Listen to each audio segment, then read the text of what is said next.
Nihad Awad is the executive director and co-founder of the Council on American-Islamic Relations. She joins us now from Washington, D.C. Good to have you on with us. The U.S. State Department spokesperson has said the U.S.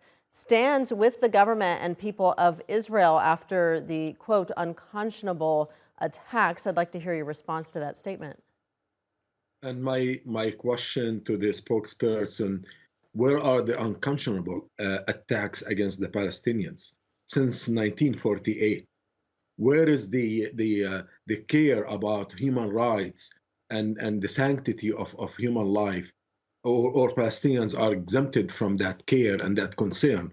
It's really hypocritical that our government, which claims to be the leader and the champion of justice, democracy, and human rights around the world, is just turning a blind eye and deaf ear to what's happening to the Palestinians, and is not willing to hold Israel, the biggest recipient of foreign aid by the United States, to the amount of $160 billion with a B since 1948, more than $3.5 billion annually, while the US economy is suffering, while the US infrastructure is suffering, while healthcare and education are suffering in the United States, while the United States is willing and capable and has indicted the former president on a charge of one main crime, which is fraud, while it's not willing to hold Israel accountable for violating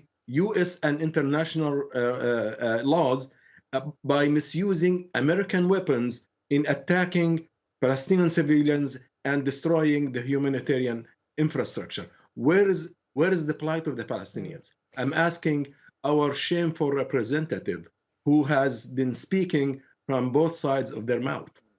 You say that no one will hold Israel accountable given the violence that we've seen these last few days, which are just part of a cycle of violence that we continue to see. Do you think Israel will continue to disregard international law because they know that there will be no real consequences?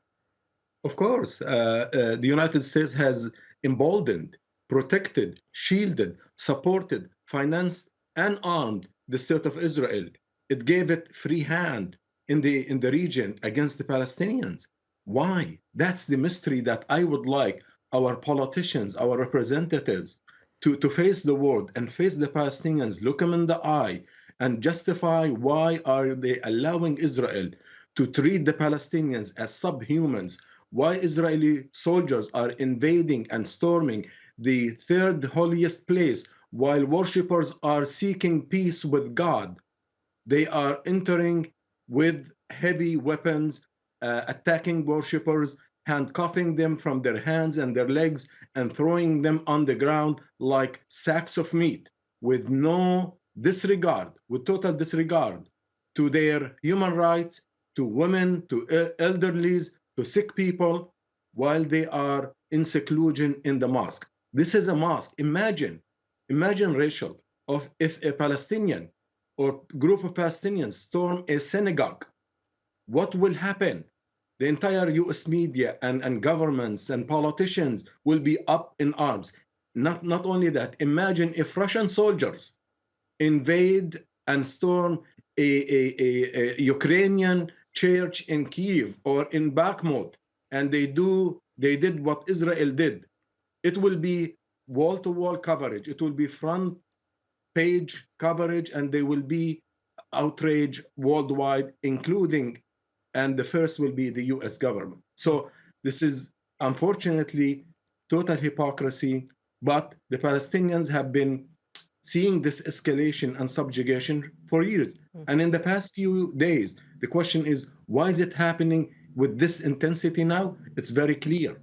Benjamin Netanyahu has formed a weak coalition government that's led by extremists, and he's facing turmoil inside his state, and he wants a distraction.